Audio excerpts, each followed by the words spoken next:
Hello, everyone, and thank you for joining us today. We will begin our webinar broadcast shortly, but I first wanted to let you know that if you have any questions now or during the presentation, please feel free to use the questions box in the control panel. If you have any issues with the audio portion, you may want to shut down programs running in the background or dial in from your telephone. My name is Linda Pantel, and I am thrilled you are joining us for Career Month 2017. We are presenting 16 webinars this month, and I hope that you can find something that interests you along the way. I'm delighted to welcome you to our webinar entitled Working for International Institutions, a Primer, and we will also be sharing the link to the recording. Our presenter today is Rodrigo Garcia-Verdu. Rodrigo is a senior economist at the International Monetary Fund in Washington, D.C., and when he was a child, he wanted to grow up to be an airline pilot. It is my absolute pleasure to hand the controls over to Rodrigo today. Thank you, Linda. It's a pleasure to be here. Feel free to pose questions as the seminar goes along, and I'll try to respond them. So I have a presentation for you. This is a standard presentation we give here at the fund to groups of people who might be interested in learning about what is it that we do. Basically, as you may know, we are one of the Washington institutions that had to do with economic policy along with the World Bank. We actually were formed in the same conference. The fund was founded this famous Bretton Woods conference in Bretton Woods, New Hampshire in 1944, and it was one of the institutions that emerged coming out of the Second World War and the Great Depression. So 44 countries gather in this hotel. The conference was called the Bretton Woods, United Nations Monetary and Financial Conference. And the goal of this conference was to establish a framework for economic and financial cooperation and development that would prevent the recurrence of war and lead to a more prosperous global economy. So the delegates of 44 countries met for 3 weeks and agreed on a series of articles of agreement that have remained more or less unmodified to this day. And these articles of agreement, they set the conditions that when countries decide to join the IMF, they have to abide by. So these articles of agreement still guide what we do today. Interesting for those of you who know about economics and economic history is that the two founding fathers of the IMF were John Maynard Keynes, who represented the British Treasury, and from the U.S. Treasury side, Harry Dexter White. So they are the two founding fathers who had the most influence on the design of the IMF. As I had mentioned, the IMF and the World Bank were both founded at this conference.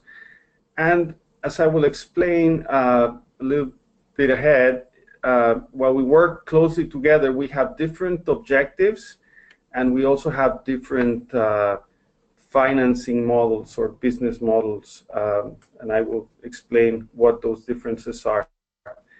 So along the IMF and the World Bank, which at the time was known not as the World Bank, but the International Bank for Reconstruction and Development, there was the idea of founding a third organization, the International Trade Organization, which in fact did not came to fruition a few years later, not in 1944 in this conference, but in 1947, the General Agreement of Trade and Tariffs was established, and this was a precursor to the World Trade Organization, WTO, in 1995. All right, so let me move on to explain how the IMF is organized. We have a staff of around 2,600 members, and this staff comes from 148 countries. So if we consider that the IMF has 189 member countries, almost every member country is represented in the staff. Now, the IMF does not has quotas for its staff, but it does seek a staff that is as diverse and representative of the membership as possible. Another important thing to know about IMF staff is that we are international public servants. We are not accountable to the governments of our own countries. So this is different from the executive directors that also are IMF employees, but they do not, they're not in the same category as we are, because they're not international public servants. They are representatives at the executive board of their own governments. Now, there are, as I mentioned, 189 member countries, which is, we like to say, near universal membership. By comparison, the United Nations, of which we are, by the way, a part, both the World Bank and the IMF are what is called independent agencies of the UN system, has 193 member countries. So in the slide that I'm showing to you now, you can see a few of the countries that are members of the UN, but which are not members of either the World Bank or the IMF.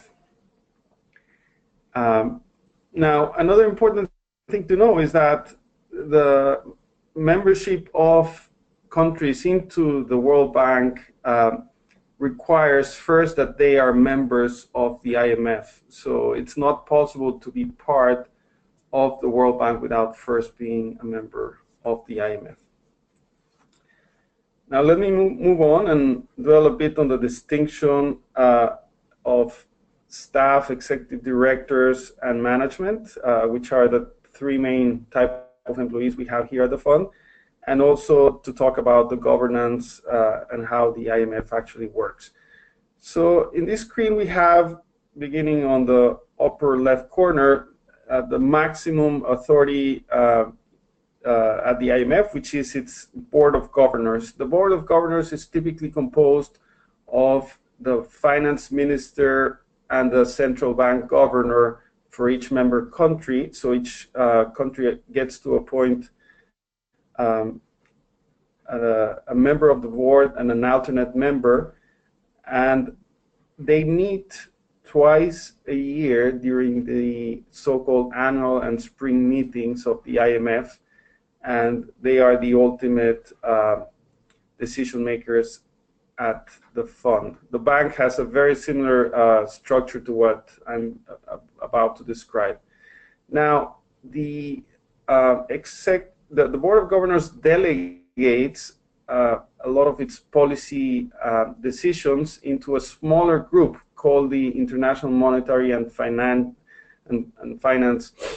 Committee, IMFC, which is a subset of the 189 member countries, and these members rotate over time, and the president of the IMFC also rotates among the finance ministers and central bank governors of the member countries.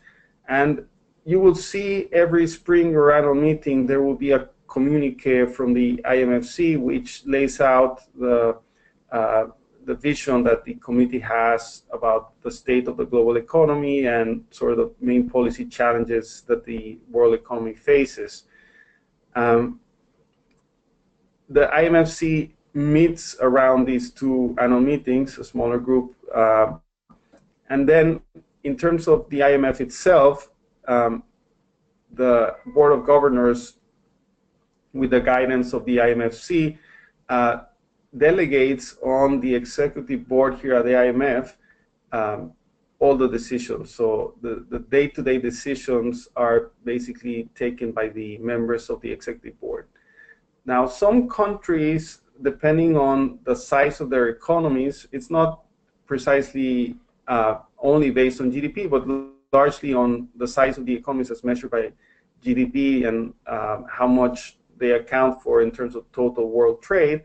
Governments have distinct shares, we call them quotas, and their representation at the IMF is proportional to those quotas. So some countries, because they have a large economy and have a larger quota within the IMF, get to appoint a permanent executive director to the board. Other countries basically are part of a group of countries that rotate this position. Some of the countries that have a permanent executive director are the US, China, Japan, Germany, the UK, and France. Now, these quotas, and I have a slide on that, I will talk a little bit more about that in a second, are revised periodically to better reflect the share of these economies in global output. So as we know, some economies grow faster than others, so that the shares are constantly changing, and every so often the quotas are updated. Now, the executive board appoints management, and management, as we'll see in the next slide, is composed of one managing director and 4 deputy managing directors. And then we have staff, which, as I mentioned, they don't represent their governments. They represent basically their international civil servants and do not owe loyalty to their own home country governments.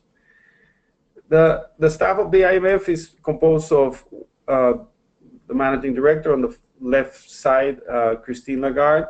The first deputy managing director, by convention or agreement, is not part of the article of agreements, it's just by convention. It's always occupied by an American, and the managing director is by convention occupied by a European, and in turn the president of the World Bank is always a US citizen, and this has been one source of criticism to both the IMF and the World Bank, that one of the things that emerging markets would like to see is that this position the process be more transparent and allow citizens of their country to be candidates for this position. So on the upper center, you see David Lipton, who's the current first deputy managing director. To his right is Mr. Zhang from China, deputy managing director. Below Mr. Lipton is Mr. Furusawa from Japan. And to the right of Mr. Furusawa, you see Ms. Grasso from Brazil. So they are the 4 deputy managing directors. And again, by convention, Japanese and Chinese citizens occupy 2 of the 4 deputy managing directors, and the US citizen occupies what is labeled the first deputy managing director. Here in this slide, I have put together a group of prominent U of C alums who have occupied positions of high responsibility at the IMF. On the upper left-hand side, you have Agustin Carstens, who is former deputy managing director. He was a graduate of the Econ PhD program. And then I'm going to go clockwise. To his right is Raghu Rajan, who is currently professor at the Booth School of Business, and he was former chief economist at the IMF. His official title is economic counselor and director of the research department. To his right is Michael Musa, who was had the same position not immediately before Professor Rajan, but several years before that. He's also a graduate. He's a graduate of the University of Chicago, the PhD program, and to his right is Jacob Frenkel, who was also chief economist and was also both a student, graduate of the University of Chicago's PhD program, and he was as well a professor of economics at the School of Business at the Booth School. Below him, on the left, lower left side, is Siddharth Tiwari, who until very recently was director of the Strategy, Policy, and Review Department, and he's a graduate of the PhD program in economics. To his right is Claudio Loser, who was again a graduate of the PhD program, and he was the director of the Western Hemisphere Department. Basically, how the fund is structured is in 5 regional departments, which are called area departments, and one of them is called the Western Hemisphere Department, that it basically covers the Americas. So Latin America and the Caribbean, plus the United States and Canada. To his right is Jonathan Austri, and among this group of UC alumni and faculty, he's currently on staff at the IMF, and he's deputy director in the research department, and he's also a graduate of the PhD program in economics. And finally, to his right is Saul Lizondo. He is former deputy director of the Western Hemisphere Department and a graduate of the PhD program in economics. So as you can see, Chicago has been well represented at the fund. More so in the past, I would argue, that currently, and this might have to do with the change in the Department of Economics focus from being, I would say, less interested in policy making and more interested in economic theory. In this role, in this next slide, I speak about the role of the IMF. Our principal mandate is to promote global economic and financial stability. And I'll explain in a few slides how is it that we go about fulfilling this mandate. But before that, I want to talk a bit about the financing model of the fund. The IMF basically lends to countries. It's not the only thing we do, but it's an important part of what we do, and we lend to countries basically using the resources, the paid resources, the paid capital of the member countries. So you can think about the IMF as a kind of cooperative where member countries have paid-in resources, typically in so-called hard currencies, and those are the same resources that are lent to member countries that fall into difficulties. So in terms of difficulties, these are balance of payment difficulties, as some of you might know. So the balance of payment is one of the tools we have in economics to summarize the economic transactions of each country with the rest of the world. And basically, when a country is unable to meet its payments obligations with the rest of the world, that's when we have what we define as a balance of payment need. So a country has to have this type of balance of payment need to justify getting financial resources from the IMF, and these resources are basically provided by other member countries that may not be facing difficulties. So in that sense, it's a cooperative. Here you see the shares of quotas from divided into two different groups. One is by level of income or economic development, and you see that advanced economies, which are economies typically with a GDP per capita above 20,000, around $20,000 and higher per annum. That group of country accounts for over 60% of the total quota, whereas emerging and developing countries account for the remaining 40%. Now, as I mentioned, these shares have been shifting over time, and the most recent quota revision gave a large increase to emerging and developing countries, reflecting the fact that they have been growing faster than advanced economies over the past decade or so. And on the right-hand side, you see the voting shares for the largest groups of countries. The U.S. with 16.5% is the largest shareholder at the fund, and this 16.5% gives it a veto power for many of the most important decisions, including changes to the Articles of Agreement. So the U.S. is followed by Germany, Japan, China, other countries in the so-called BRICS, which is a group composed of Brazil, Russia, India, China, and South Africa.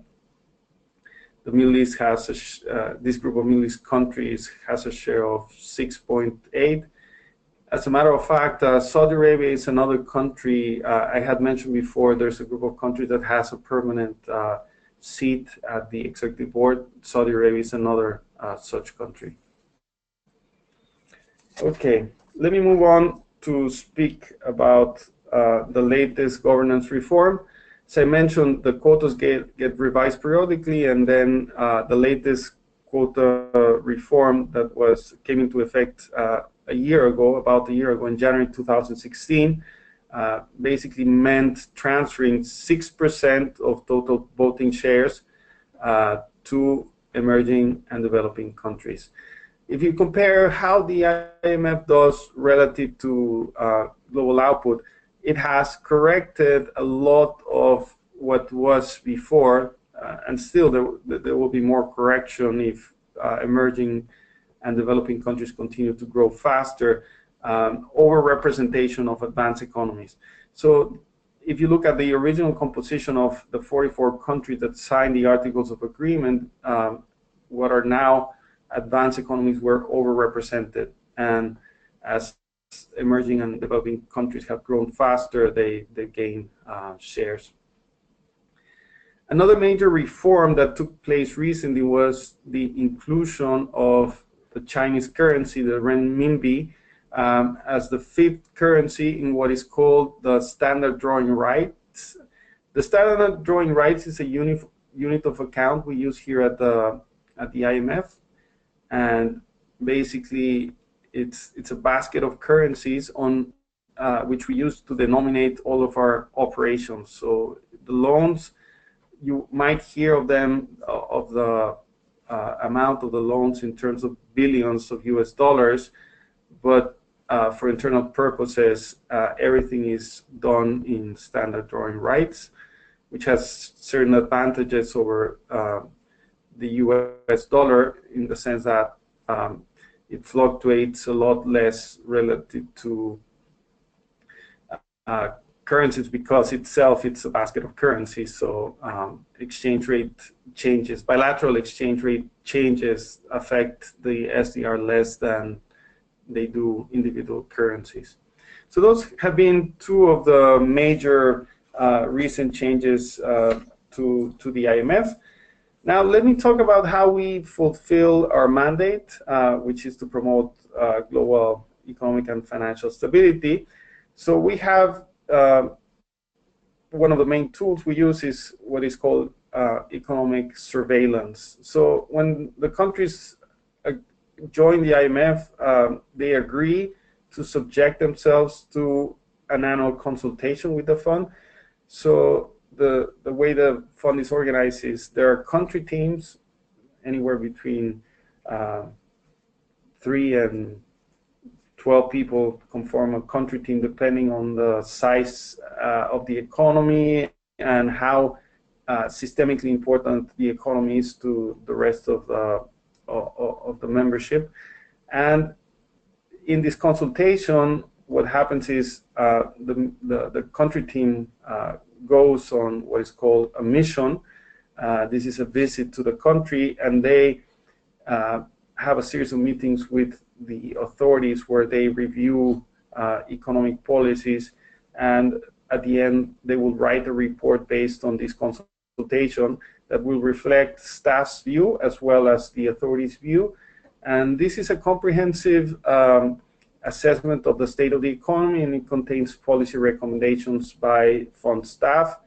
And most of the countries, with few exceptions, make these reports public. You can find them in the external webpage of the World Bank. And if you're into analysis, into investment, it's a great resource to have. It will give you one of the best overviews of the state of the economy, and it will allow you to better understand what are the economic prospects of the country. So that's one of the ways we do surveillance. This is called bilateral surveillance. We also have regional and global surveillance, and we have a series of products that look at how the economies interact. Several of these reports are the World Economic Outlook, the Fiscal Monitor, a very important report that we have for financial spillovers or financial linkages is the Global Financial Stability Report. And in terms of policies that have to do with bilateral and aggregate global imbalances in terms of current account imbalances is the external sector report. So those are four of the main reports where we do regional and global surveillance. What guides the principle that we follow in surveillance is that we follow an even-handed approach. So we don't have different criteria by which we judge each economy. It's the same criteria that in principle has to be applied to every country.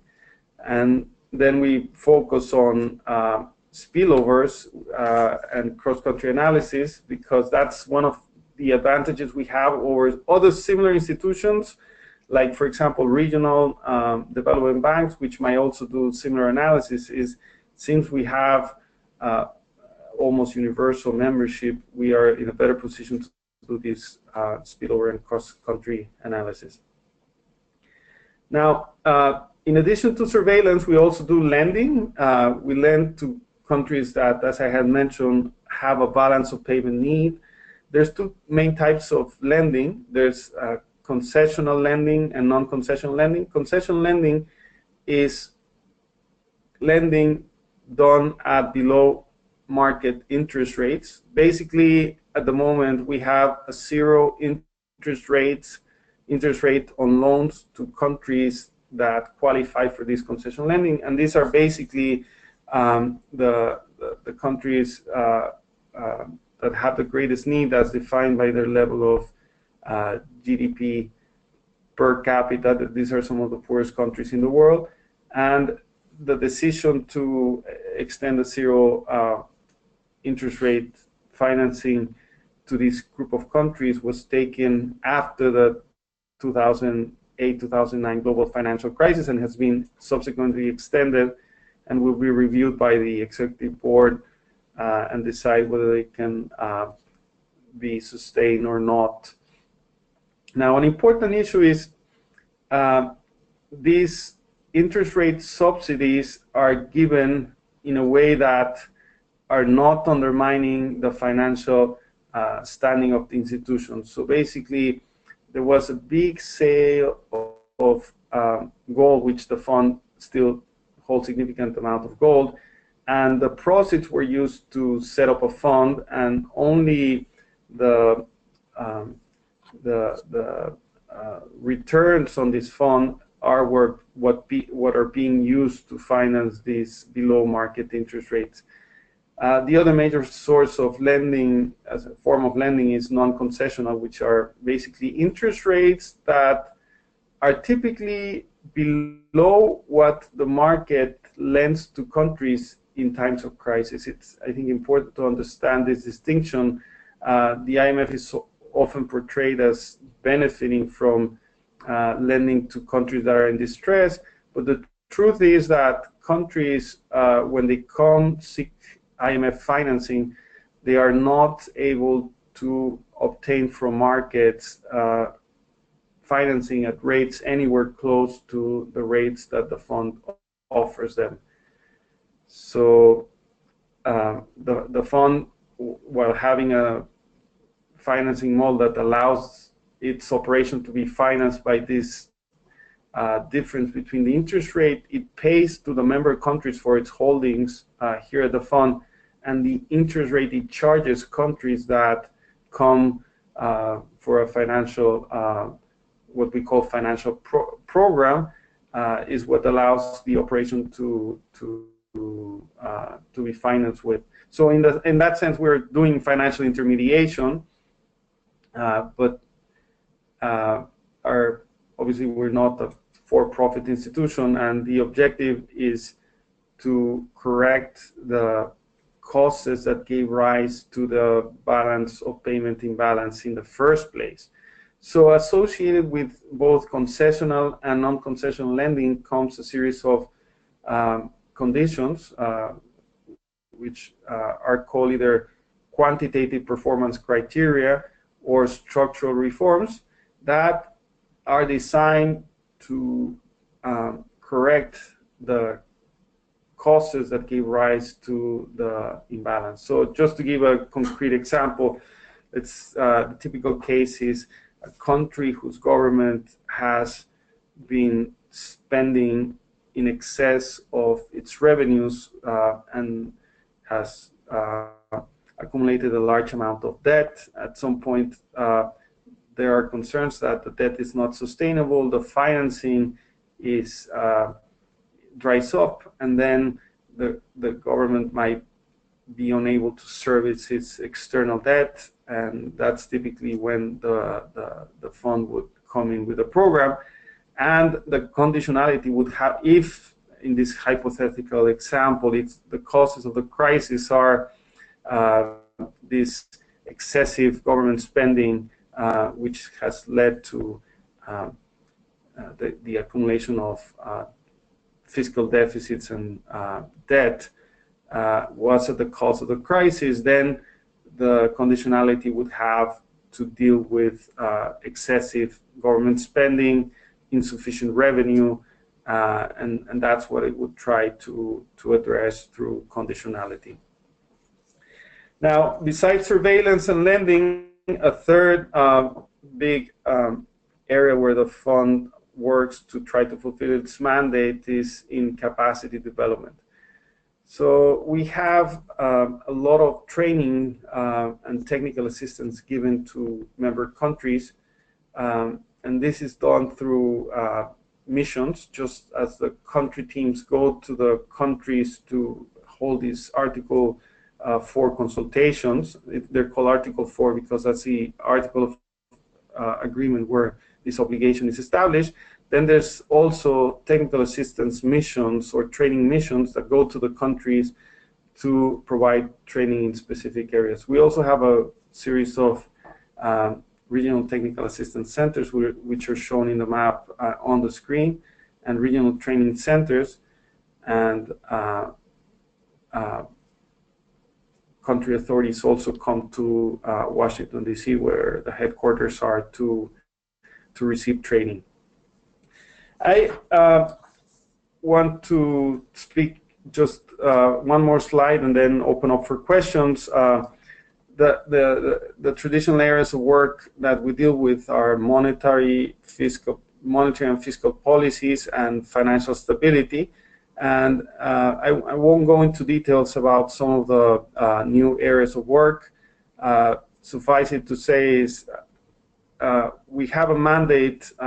We work together with the World Bank, and we have a mandate not to overlap what we do with what the World Bank does. So they do development lending for poverty alleviation. They only lend to developing countries, not to advanced economies, whereas the fund lends to every member country. And since there's some overlap with the new areas of work with what the World Bank does, the IMF acts selectively in these new areas of work only in those countries where the issue or the theme is deemed to be macro relevant. So it means that its implications are so important that as to have macroeconomic implications. So I'll end up here, and I'll be happy to respond to questions or to elaborate on any of the topics I've touched on. Thank you very much. Thank you, Rodrigo. Please, as Rodrigo said, continue to write in your questions. We do have one right now. Rodrigo, you mentioned China's new role in the IMF and the addition of the Chinese currency. Can you speak more about the IMF's view or outlook on China's rise in the world economy? Right. So, as I mentioned, the main publication that you should be looking at to get a sense of what is the IMF's view on the Chinese economy is what is called a staff report for the Article 4 consultation with the People's Republic of China. In addition, I would recommend that you also have a look at another important report, which is done less frequently. So the Article 4 consultation takes place usually every 12 months, in a few cases every 24 months. This is only for small economies that are not systemic. I would also recommend you to look at the financial sector assessment, which is a report that and the reason why I recommend is because I think there is an agreement here at the fund, and not only at the fund, it's shared by others outside the fund, that a lot of the vulnerabilities in the Chinese economy right now are in the financial sector. So this report will come out very soon.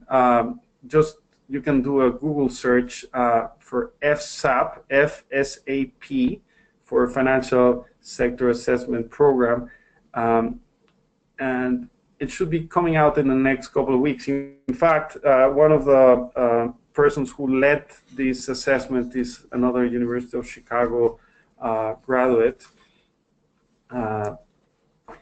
and this will present probably what is the most comprehensive assessment of the state of the financial system broadly understood in China.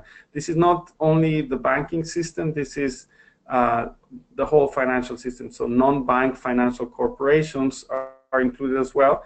And it will include an assessment based on very detailed analysis, stress tests of individual institutions, whether they be bank or non-financial institutions, stress tests to different shocks, and I think this report will be key to assess what are some of the financial sector vulnerabilities of the Chinese economy. Now, I think the fund in general sees China as a great success story in terms of achieving very high and sustained growth over the past 3 decades. And our recommendations are mainly focused on how to make this growth, I would say, one, more sustainable by avoiding building up imbalances in the financial sector. And I would say, in the case of China as well, how to make it more inclusive. So as some of you may know, growth in China has been accompanied by rising inequality, and the fund has also done work to try to address, not only in the case of China, but several other countries, how to achieve the same growth or even higher growth without necessarily having inequality increase. Now, I think that the fund has been at the forefront of trying to challenge the conventional assumption that there is a trade-off between growth and inequality, so that higher growth has to necessarily be accompanied by higher inequality. And a lot of work has been done by Jonathan Ostry, who I mentioned in the slide, of prominent U of C alumni, basically arguing that less unequal countries could actually have an advantage in terms of being able to sustain growth for longer. So this has been one of the, I think, areas where the fund has challenged the traditional view of equity and efficiency trade-offs, which is not to say that they don't exist, but that there are policies that could be help mitigate this trade-off, and more importantly, that in some instances, lower inequality could lead to higher growth through just being able to sustain growth longer. So I think this is research that is highly relevant for the case of the Chinese economy, where what we have seen is growth accompanied by increasing inequality. Thank you. One more. Can you speak to the relationship between the U.S. federal government and the IMF, and how the IMF it insulates itself or is reactive to changes in U.S. political climate? Sure. So, as you know, because I stressed that twice, the U.S. is the largest shareholder of the IMF. So, as any member country, the U.S. subjects itself to this regular assessment of its economic policies, and the U.S. Article 4 consultation, at the time the latest was done, I don't think that we had sufficient details about the policies of the new administration to be able to say much. But I think that, as with any member countries, you should expect from the IMF to see the same type of objective analysis of the policies that the administration is proposing. And given that the fiscal reform is now taking more specific shape, you should soon see some report or statement from the fund basically assessing how we see the implications of this fiscal reform. This is a major issue not only for the U.S. economy, but for the world economy. Given that the U.S. is such a large share of the total world economy, whatever happens to fiscal policy in the U.S. has implications for nearly every other country. So we will analyze it as we do with other policies of other systemically important countries, not only in terms of its impact on the U.S. economy, but more generally in terms of its impact with other global economies.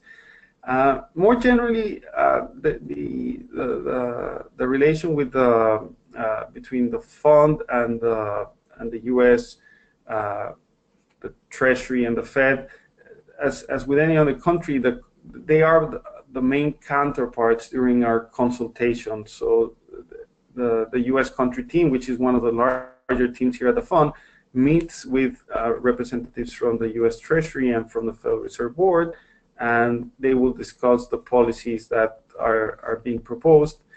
And in that sense, it's not very different. That said, the fund obviously has a very large share of quotas and has a very large share in the most important decisions of the fund.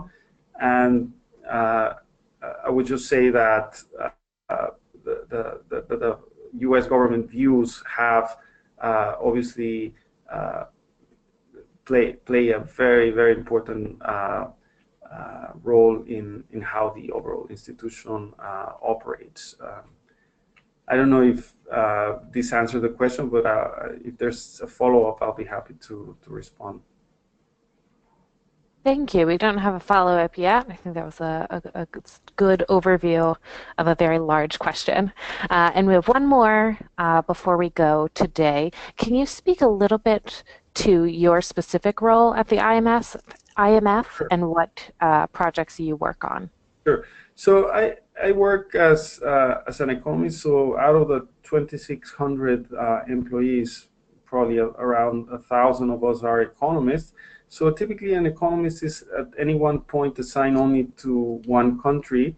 Right now I'm in a transition period, so I worked for 2 years in Jamaica prior to having what is called a one-off assignment. I worked in Equatorial Guinea for just a 6-month period until they could find somebody to fill the position permanently.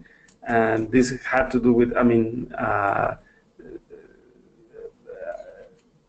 Equatorial Guinea is the only Spanish-speaking country in sub-Saharan Africa, and they needed somebody who spoke Spanish fluently. That's why I joined the team on a one-off basis.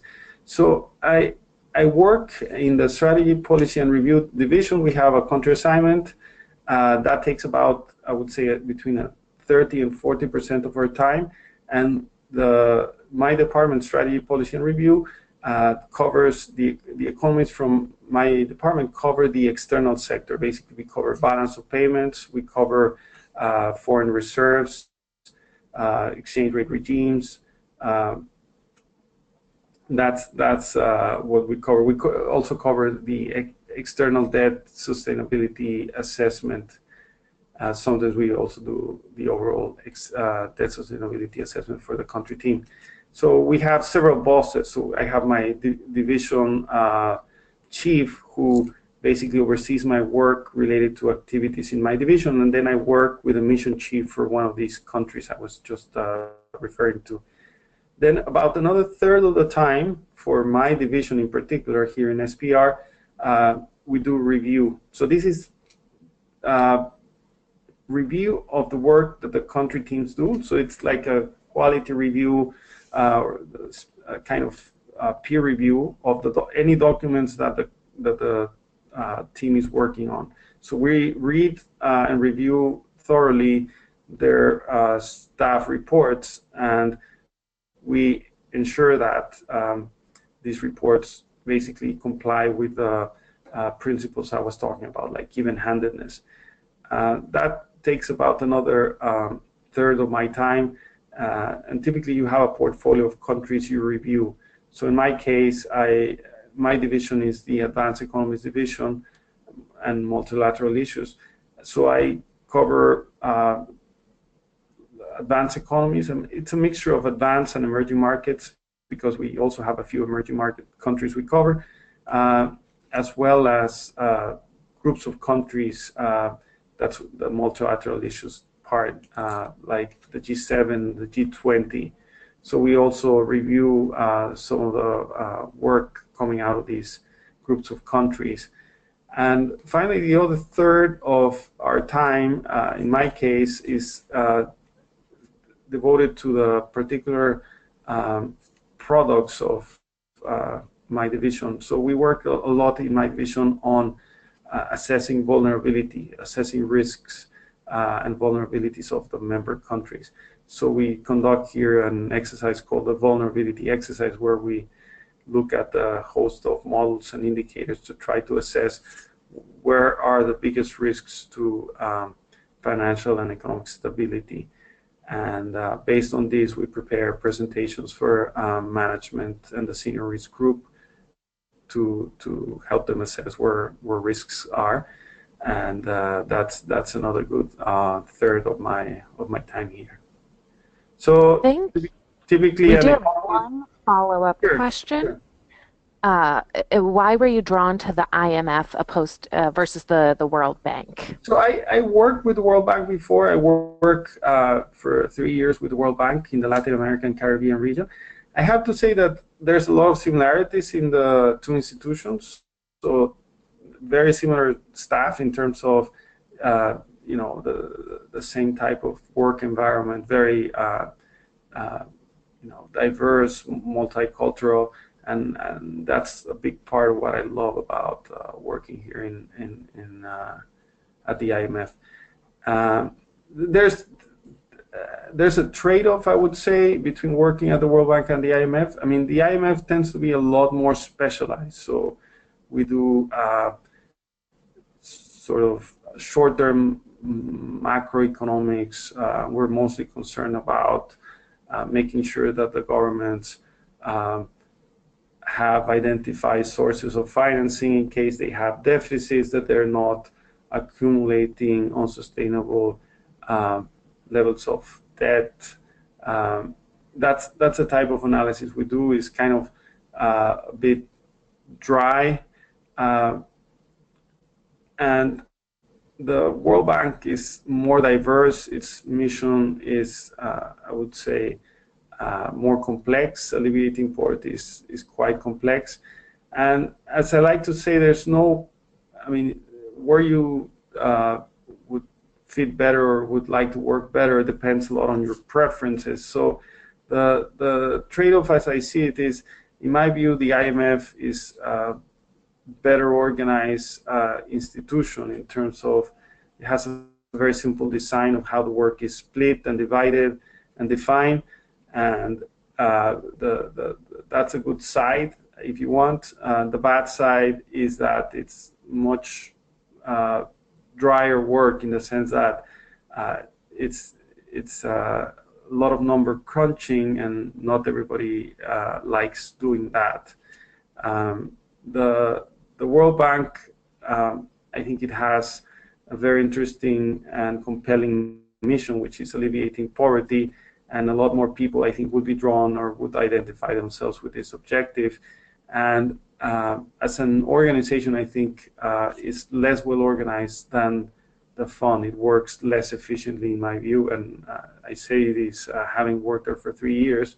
So there is a trade-off. It's not that there's one better place, but what I love about both places is that in both places you have this very, very diverse staff, and I mean, as a graduate of the University of Chicago, which is itself draws students from all over the world, I think it's somewhere where most people would feel very comfortable working in, and to some extent, I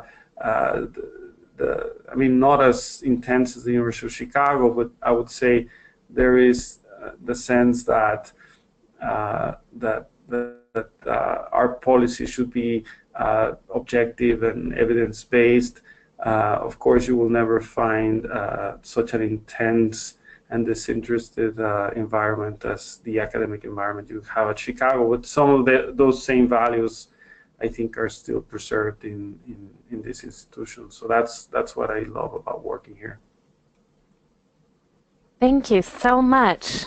That about is our end of time today. Thank you, Rodrigo, for sharing your expertise and knowledge about the IMF and your personal experiences.